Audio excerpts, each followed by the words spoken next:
Joining us now, quarterback for the New York Jets, four-time NFL MVP, Super Bowl champion, Aaron Rodgers. Yeah, Rodgers. How are you, man? Good afternoon, boys. I'm very thankful that you wore the wired headphones for this particular conversation, so there's no chance of breaking the Bluetooth connection. I see you wear them into every single stadium that you walk into. You're old school, still are. I appreciate that. You got to protect the brain. Oh, see, I didn't even think about that. Because the electromagnetic. They're all just going in there. All right, anyways, let's not talk about the wired headphones, even though those are artifacts at this standpoint of life. Let's talk about the massive news. Are they really? I feel like they're coming back. I see like 3 or 4 guys on the squad that got them. So there's a small, really tight-knit group on the team that has them. You're an influencer, bro. It seems like, smart guy. Yeah, everybody's worried about the brain. It's a good idea. Putting the Guardian cap on, go back to the wired headphones. Let's make sure we're keeping his brain as safe as possible. Okay, here we go. This is a big deal, Aaron. I just kind of laid it all out.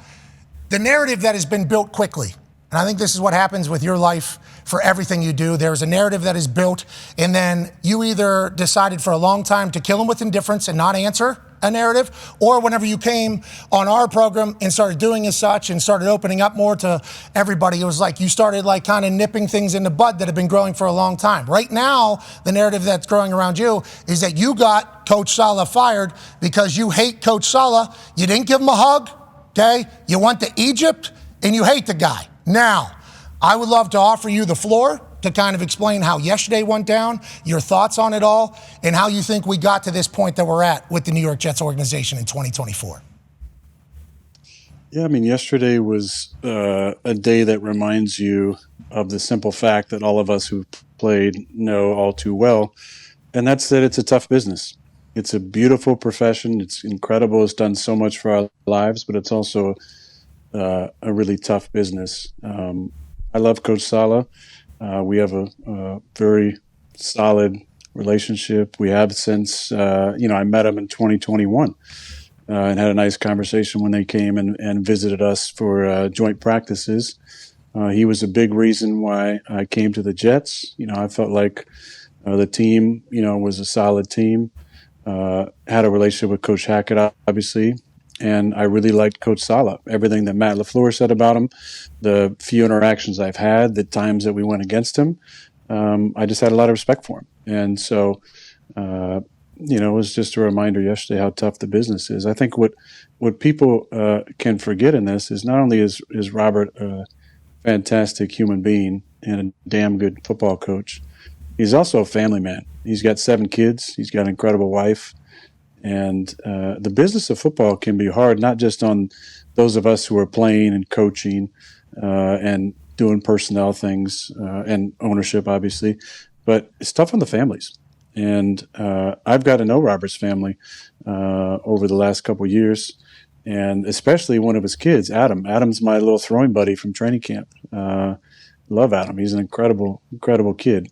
And so I'm thinking there's obviously a lot of emotions, but you think about the family and the kids as much as, the people you love, your own family, who is the coaching staff and the players and what they're all going through. So, anybody who's kind of championing this decision, I would just appeal to the humanity of the situation and remind you there's other people involved. And Adam has to go to school today.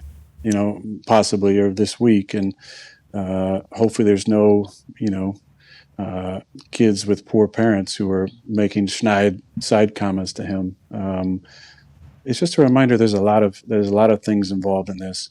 As far as any of the ridiculous allegations out there, I'm not going to spend more than one sentence in response to it, and that is that I resent any of those accusations because they're patently false. And it's interesting the amount of power that people think that I have, which I don't. But I love Robert, and it was, one of those days yesterday. So yesterday, thank you for saying all that. And obviously, they'll take something you said there and chop it up and then say, "Oh yeah, for sure." To kind of thing. That's the world we're in. Journalistic standards. I don't care. Respect. Yesterday, there was a lot of things that came out, little tidbits from insiders. One of them was that Coach Saleh was blindsided by it, and everybody in the building was. Is that an accurate depiction of how it all went down? Because then there was a report that you talked to the owner on Monday, you see. So you talked to the owner on Monday, then, firing happens on Tuesday, and that's why they started linking those things. How many of the reports have you heard about? And yesterday, was everybody in the building blindsided by this decision? Week 5, firing a head coach is a wild decision. I think but does everybody feel that way in the building? Yeah, I did talk to Woody. Woody called me on Monday night. We had a short conversation. I appreciated the call. It was a genuine call, and he just asked me how I was doing. Obviously I got rolled up on in the game, and, my ankle got pretty banged up. So he just called and was asking how I was doing. And, we talked about the game and how disappointed I was in my performance and that I'm going to play better and we're going to get this thing turned around. And then we hung up. To that point, Woody has no obligation to let me know of what his plans are. Whether or not he knew what he was doing in that moment is inconsequential. I just appreciated the call that he was checking on me. It was just like a friend call, like he would do. Hey, man, I saw that hit in the game. You doing okay? And we had a nice, short 5-minute conversation, and then that was that. Okay, so everybody blindsided Tuesday by this decision, seemingly then. Well, I was in the training room doing rehab, and it's one of those things like in a John Wick movie is the best way to equate it, where John Wick becomes excommunicado, and then everybody at the Continental's phone starts vibrating. Yeah, it was kind of like that. Just through the building. Holy shit! Holy shit! Holy shit! A lot of that type of reaction. I mean, there was a lot of conversations that happened after that. I mean, listen, football is a family atmosphere. You spend more time, for many of us with these people than our own loved ones. So it's a tight-knit community. And, I think everybody was feeling for Robert and worried about him. Go ahead, AJ. So you said Woody called you. Is that normal? Like, is it normal for Woody to call you at random times after games, or is that a specific one-time affair? Did you get any kind of feeling like, oh, that was something more than him just checking on me? No, I mean, I felt it was a nice call, man. I was appreciative that he checked on me.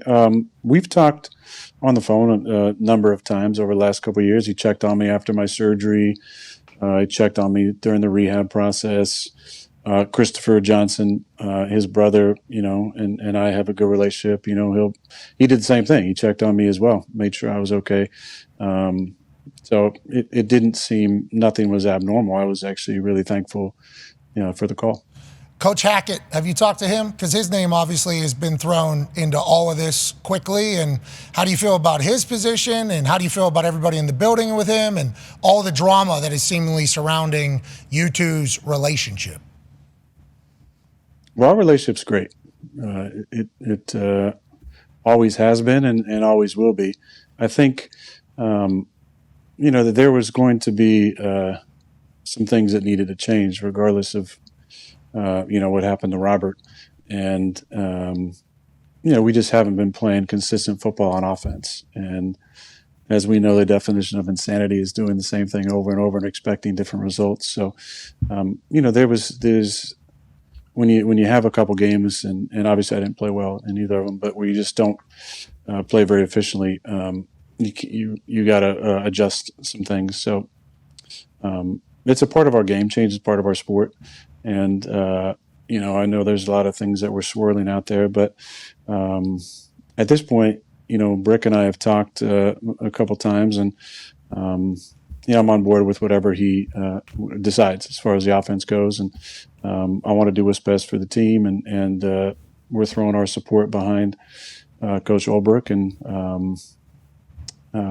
whatever he believes is best for the team is what we're going to go with. You just called him Brick. That's a sweet nickname. So let's talk about Coach Brick real quick. What changes? Yeah, I want to be respectful. It's Brick, I guess, when he's DC, and maybe it's Coach Ulbrich. Oh, full name. Okay. To start here. Yeah, maybe just Coach Jeffy. Yeah, Big Jeff. Yeah, Big Jeff. Maybe that'll be the thing. And obviously, Saleh hired him. So, like that, their relationship, I couldn't even fathom how close they are. That is the football business. That is how coaching trees happen because of how close people are and staying in touch and everything like that. Firing a coach after week 5, you love the game of football more than anybody I've talked to. The history of it, the story, like the tradition of it. You're still wearing that stupid. You need to wear a different chin strap. All that stuff. You need to evolve a little bit. But I respect it because your old schoolness has you break an ankle and then not even miss a play and come back out. All of that thing. But firing a coach after week 5 normally doesn't end up great long term. What do you think Coach Brick is going to do with the opportunity here, and what do you think changes kind of going forward? Yeah, that's a good question. I'm not sure. I mean, I think out of deference and respect to Robert, it's not going to be wholesale changes, I don't think. But Brick's going to add his own style to it. He does a great job with the defense. I've gone against him over the years in different coaching capacities. Believe that we were both playing at the same time too. So we have a lot of stories that overlap, and I really enjoyed getting to know him last year, especially in the off season, spending time with him, and he's got an incredible family as well.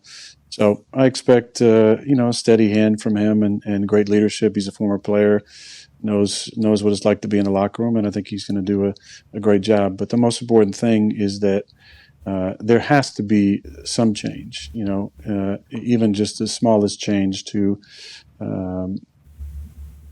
we need as players to take accountability for what's happened. I think that's the thing that hits you too in the moment is if I'd played better on Sunday, this doesn't happen. And as somebody who takes a lot of pride in their performance, that was the main sentiment for me yesterday.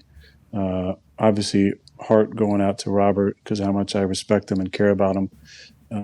And then the just disappointment of poor play that could have avoided a situation like we had. So I think it's a good perspective moment for all of us to reset mentally. A lot of stuff is right in front of us. Starting with this week, a division opponent, a chance to get to 3-3 and be tied for the division lead.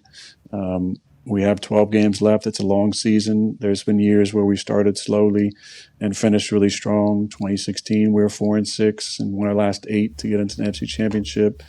2012, we were 1-2 and went on a big run.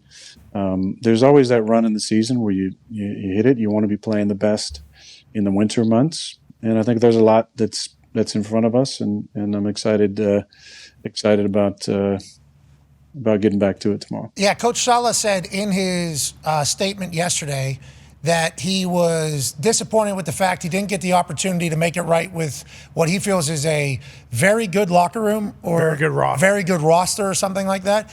You still feel that way, and Jets fans should still feel that way with everything that's happening? Like everything that you guys dreamed of whenever this Jets, Aaron Rodgers thing came together last season and then going into this season, still very much reality for these Jets fans when you look around in there? Well, you know how the league goes. Narratives can change very quickly in a matter of a few days or a week. Things can get flipped upside down. So, it's just on us right now, I think, as players to really take accountability. Player cuts are less more dramatized than firing of a coach. I would say that's probably a true statement for the most part. Obviously, there's been a few over the years that get national headlines, but the players are the ones out there playing. And, we need to be accountable for our performances, all of us, myself first and foremost. And we got to fix that part.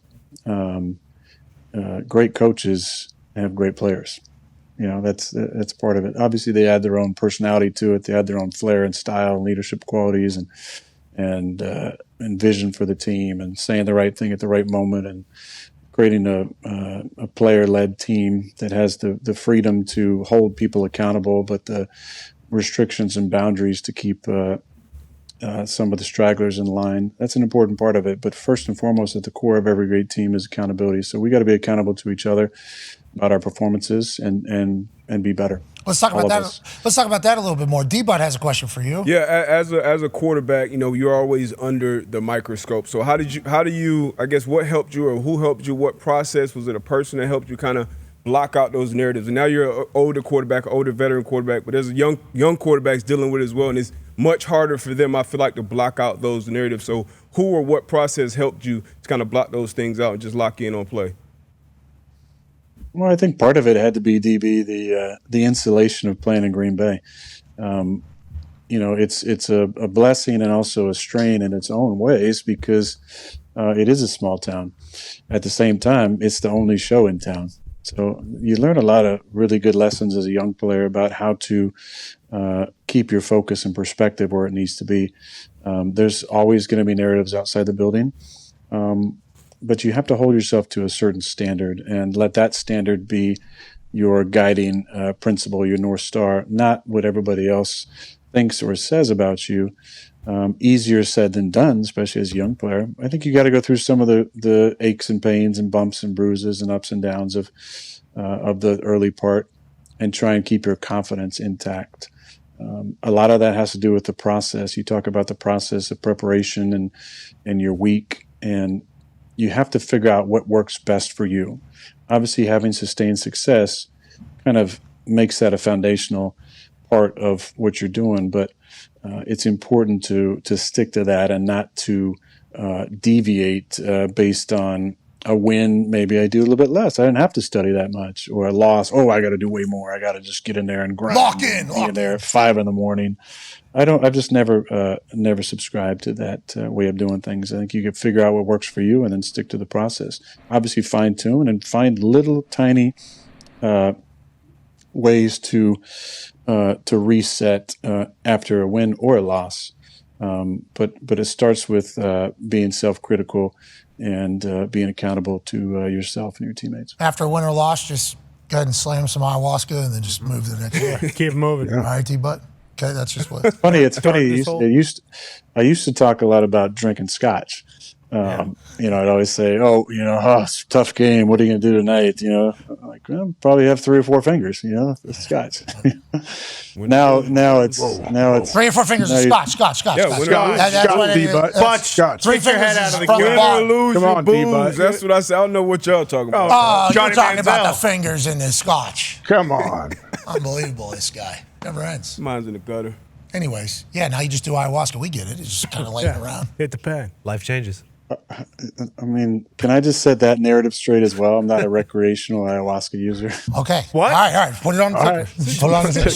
A shaman has to be present. Put it on the ticker. Okay, we got it. Okay, that is a narrative. Set it straight. Enthusiast, yeah, okay, that's fine, but not a recreational user, please. Okay. I want that out there. Is anybody on Earth, you know the world better than me, is anybody just a recreational ayahuasca? You know what? Yeah, I want to go to the 10th dimension today. And then the next day, and then the next day, What? and then the next day. Is anybody doing that? It's possible. I would say you might need to do some field research and go to Burning Man next year to kind of test that theory. Okay. I don't think so. Yep. I don't know. I'm 37. Where's that? That sounds fun. It's in the desert. It's in the Amazon jungle. No, it's not. It's in No, America. it's not. That's where Burning Man is. No, it's over there. I think it's left in the desert. It's Nevada, right? Yeah, I think it's in Nevada. Anyways, AJ has a question for you, Aaron. Aaron, you mentioned obviously being insulated in Green Bay. What's that New York media market like? Is it what you thought coming in? Or like, what kind of challenges do head coaches have coaching there? I feel like it's obviously magnified compared to maybe other franchises. Yes, it should be. It should be. It's New York. It's one of the biggest cities in the world. It has iconic sports franchises that play, iconic players who played for those franchises. So it's part of it. It's what you sign up for. I think it's it can be a big positive. It's a great learning experience for all of our players, young and old. We have a lot of coverage on our team, a lot of sources. Source. And I think it's important that we, try and tune out some of the outside narratives as much as possible. That's how we're going to give ourselves a chance to turn this thing around and make a run. I hope you guys are able to do that. Would be a wild story. And I hope if you guys go and win the Super Bowl, they give Saleh a Super Bowl. Yeah. You know, for the entirety of it all. Let's talk about the game that happened in England. Shout out to England, by the way. Love when those games happen. One's happening this weekend, I believe, 9:30 yet again in England. And if you get NFL Plus, you can stream NFL Network on NFL Plus. So it's like, boom, you got it on there. They got it all. Did you enjoy? Obviously you didn't. AQ has a question for you. That's on me. That's 100% on me. Did nothing good happen over that asshole? That is on me. AQ has a question, though, about, your trip over there. Yeah, Aaron, you saw Brian Flores, and he's getting a lot of hype and what he's been able to do this year. Question is, what was he doing on third down what is he doing, period, that is really good? And second, his third down package with the 7-up, dropping guys out and bringing 4 to a side, whatever. You see it on tape, and it just seemed like they'd bring something different every time. What did you see that he does differently? Well, they definitely had a couple of wrinkles on third down. For the most part, they were dropping interior guys coming in the plan. And they dropped Van Ginkel right into the throwing lane, and he had a pick 6 on me, which was a great play by him and a disappointing play, obviously, giving them 7 there because our defense played so well. But I think it's more than just the 7-up stuff. Obviously, that's going to get the attention. It's how you get to the 7-up stuff, and that's winning on first and second down. Because a lot of that shows up in the third and I would say 5, 6 plus, which – third and 4 to 6, those are manageable third downs. 3rd and 7 extended are a little more difficult, but it always comes down, as you know, AQ, to protection on those downs. And if you're bringing an extra guy than we can block based on the pre-snap look, it forces you sometimes to make some adjustments, whether in protection or routes, to get the ball out. And I think what's lost maybe in the conversation around B-Flow, which he deserves a lot of credit, he's done a really nice job, is how good they've been on first, second down. And that's, to me, what they're doing on first, second down is a lot of movement up front and some different types of fronts. They're in 3-down personnel and running 4-down spacing in some of these fronts, which is obviously different. Now, there's been some teams that have done that, whether it's playing an over front, as the Rams have done at times with Aaron Donald to try and find singles for him. They were in more of a what I call a G front, and even G front, where there's a 3-tech backside and a 2-eye front side. And out of that, what they can do, because most teams will, if it's a pass play, we'll put, as you know, AQ, we'll put 5-on-5 in that situation. Now, I've created different types of leverage points. Now you have a center slide into a 2-eye. You have a guard slide into a 5 and a tackle slide into a 9. Backside, you have a 3 and a whatever you want to call the open end. But what they do out of that is they'll fire the will at times. So they're taking the back out of the route concept. And so you're eliminating checkdowns and doing what I like to call replacement fire zones, where they're still in bringing 4 or 5 guys, 5 in this case in base. So they have athletic guys on the edge, like Van Ginkel, who can drop into coverage. And so you've eaten up the back based on being a 345 G front or even a 325 front. And now you've eliminated the check down and also not eliminated a player in the coverage scheme. So very good scheme by him. And the execution, though, obviously is the most important thing. Because like you said, they have all the different looks with different guys, different spots. And they can play 2 sky from it. They can play straight up Tampa 2. They can play where the corners are the half field players. They can bring everybody. They can play 1 high out of that. They can play 44 man out of that. They can do a lot of different things. And it's a credit to obviously how they practice and the flexibility they have with those players in those positions. Have to have like super intelligent defense, right? Like the players have to. This is kind of like what was happening with the Chiefs last year, right? At the end, where Spags said, "I have 11 guys that know everybody's job." Yep. You have to be able to do that with the Vikings defense. And I looked at your guys' schedule here and just got reminded, you guys have played the Vikings defense, Broncos defense, and Niners defense here in the first 5 weeks. That's welcome to 2024 football, baby. Let's go ahead and get that thing sorted. Now, against the Vikings, there was a moment, had us all worried. Aaron, go ahead, comment. Yeah, Aaron, when you got bent back there, it looked very, very bad, and then obviously you came right back out on the field. When it did happen, was there any worry or PTSD going back to last year? I assume a lot of Jets fans were feeling that right away. And then if you haven't yet,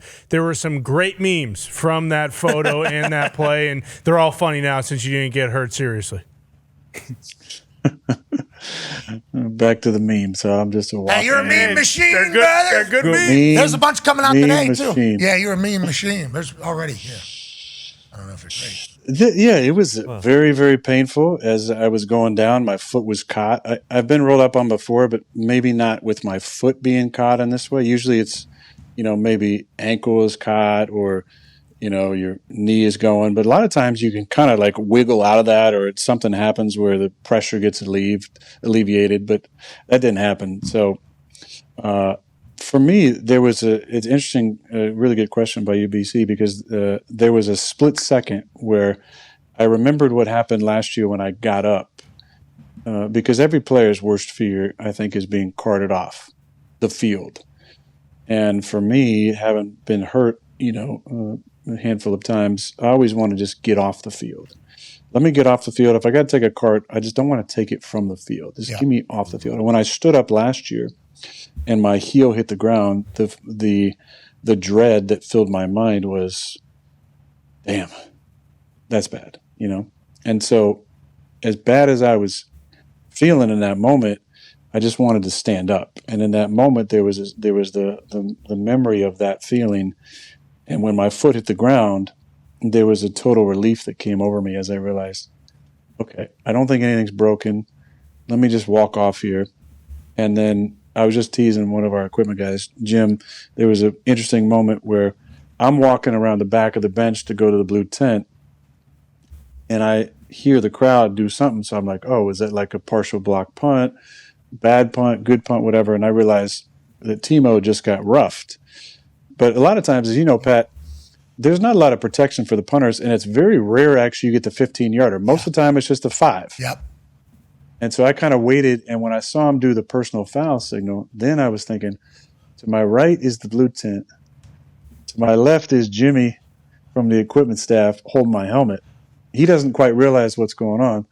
And I looked over at him. I actually told him this just a little bit ago when I saw him. I said, I want to thank you because you gave me that 1% extra that took it over the 50-50 mark, where I was thinking, maybe I should probably get this taped up right now and just like checked real quick. But when I saw Jimmy hold my helmet, I was like, nah, I'm going to go back out there. Atta baby, Jimmy! Now, if something terrible happens in the next play, Jimmy, Jimmy, kind of on you. Why'd you let that guy have it? That's on me. They ain't on Jim. They ain't on Jim. Okay, respect. Yeah, that's on me. You jogging back out there, though, I think a lot of people are like, this dude's a madman. Because remember, you're supposed to be a prima donna, California hippie, this whole thing, yada, yada, yada. I am some of those things for sure. We should clarify which ones you agree you are, because, once again, meme machine. Yeah. There will be there will be responses from other people, but you are a hippie from California. Berkeley was awesome, by the way. Hey, shout out Berkeley, man. Shout out Coach Wilcox. Shout out the man, the myth, the legend, Marshawn Lynch. Yeah. Oh. Yeah. He's the best, dude. He's the best. You have no idea how much of the best he is. Actually, I think I told you how much of the best he is, what he showed up with, how he showed up, the whole thing. It was just, and everybody's like, yeah, absolutely, it's Marshawn Lynch. I think the entire world is just like, yeah, Marshawn can do whatever the hell he wants. Amen. That's what Marshawn Lynch is. He's awesome. Say whatever he wants, do whatever he wants. Be loved. And that talk about power, that's power. Yeah, Marshawn. Mm-hmm. Marshawn could have done whatever he wanted. Mm-hmm. He choked Kirk Herbstreit. Boom. Could have put him to sleep. Who's going to do what about it? I guess I would be the one that would have to, because I'm right next to him. But then also, Sean, pretty good TV. I guess you just choked out Kirk Herbstreit right there because he disagreed with a Virginia Tech Stanford pick. I mean, that is certainly something that could happen. But nonetheless, Berkeley was awesome. You're a California hippie. So whenever those types of plays happen, I think, we all get reminded quickly, like, this is a guy who's what year is this for you? 20. 3 head coaches. You're a coach killer. You heard that? I have not heard that. Yeah, there was a couple. I'm telling you. I wouldn't worry about it, Aaron. He's just flapping his gums. Well, I mean, I don't know who said it exactly. It started. I do. I'm done with it. Okay, all right. Gumpy, not the biggest fan of whoever started that entire thing, but 3 coaches, 20 years. Is this the first time this type of situation happened here, week 5 for you? Week 5, yeah. I mean, Mike was let go in 2018. And I mean, just like this one, I, had no foreknowledge of any of it. That was, after a real bad loss to Arizona. And we honestly weren't that good in 2018. I think we were 4-6-1 at the time. if Ty was here, he could probably fact check me. But Congrats, Ty. yeah, congrats, Ty. But that was hard in its own way because Mike and I had been together for 13 years, and he had believed in me and stood by me in 2008, and that was a very strange time for sure. And every situation is different. Like I said, I came to New York. Part of the reason was because how much I believe in Robert Saleh. So every situation is different. But again, like I said before, it's a reminder. We're so fortunate to play this game, and it's a beautiful, incredible profession that have given all of us, all of you guys as well, everybody in the back. Oh yeah. Such an incredible opportunity and life to live. I think about the late great Bill Walton, and every time I saw Bill, whether to me or someone else, and I never understood why he's saying it to me, but he would say one of his favorite sayings was "Thank you for my life," and I always thought that was so cool. Like he lived his life with a gratitude for all the amazing things that happened, and talk about a guy with stories, everything from playing for Jack Ramsey and playing for the Celtics to winning championships, UCLA and John Wooden, being a Grateful Dead, super fan, best friends with all those guys, and he lived his life with such gratitude. And I think that's the other reminder is just gratitude for the time to be in the league, gratitude for my time with Robert, for the conversations, for the lessons, for the golf, for the fun times, for the jokes, for the hugs, which there were quite a few. No, not quite a few. There was a few. That could have been one more for sure. Could have been one more for sure. Could have been the one right on the sideline. Could have been one more after a cool play. Yeah. But this game has given all of us a lot, but it's also a tough business. AJ, what do you got, bub? You mentioned, Aaron, that you were in the training room when you found out, like whatever time it was in the morning. How long do you stay at the facility? Like, there's no protocol on how you handle something like that. What do you do, especially as a guy in your situation? Like, do you feel like, hey, I got to walk around and rally the troops? Like, what happened? Well, my first priority starting the day was rehab. I'm trying to get my leg to feel a little bit better. So I was in there early doing rehab, and then that obviously, changed the direction of the day for all of us. I knew that the schedule was going to change, and that something, there was going to be, there wasn't going to be a 12:50 special teams meeting and quarterbacks at the same time. So I think my message was just get to the facility and be ready for, a different type of day. The leadership council met with the ownership to start, and then we were informed that Brick was going to take over, and then there was a team meeting, and then we had some individual meetings. So again, it was a different schedule for the day, but I was in there doing rehab, and that's when I found out. So leadership council meets with ownership after the announcement, before the Coach Ulbrich announcement, and then does ownership address team as well? No, at the same time. Yeah. Oh, same time. We met. It was after the announcement. I can't remember exactly how much time it passed, but then there was a text about the leadership council meeting with management and Woody and Chris Johnson, and then Brick was in there, and he addressed us, and then we had a team meeting. It was very similar, just with the rest of the team. Got it. Okay. Well, hey, thank you for joining us, clarifying your side of the entire situation, because your side was being given to the internet there for a while. You're a meme machine. And we wish you and the New York Jets luck the rest of the season this week. Big one on Monday Night Football. Obviously, today is your Tuesday off day. We appreciate you chit-chatting here in between treatment sessions, and good luck on Monday night, brother. Yeah, I appreciate it, guys. Thanks for being flexible. Obviously, yesterday's schedule got kind of thrown all around, and this was better because we would have only had a few minutes yesterday. But, just to finish this, I think I just want to say, first of all, thank you to Robert. Thanks for bringing me in and getting on board with that. Just publicly, obviously, there's words that we share privately, but I'm thankful for Robert. I'm thankful for his leadership for our team. I'm thankful for the conversations that we were able to have, and him trusting me, and the way he cared about his players, and a big love out to his family, wife, their kids, especially Adam. Sending you a big hug, buddy. And just remember this: there's a human side to this. There's the humanity in all this, and there's a family, an extended family that's really hurting.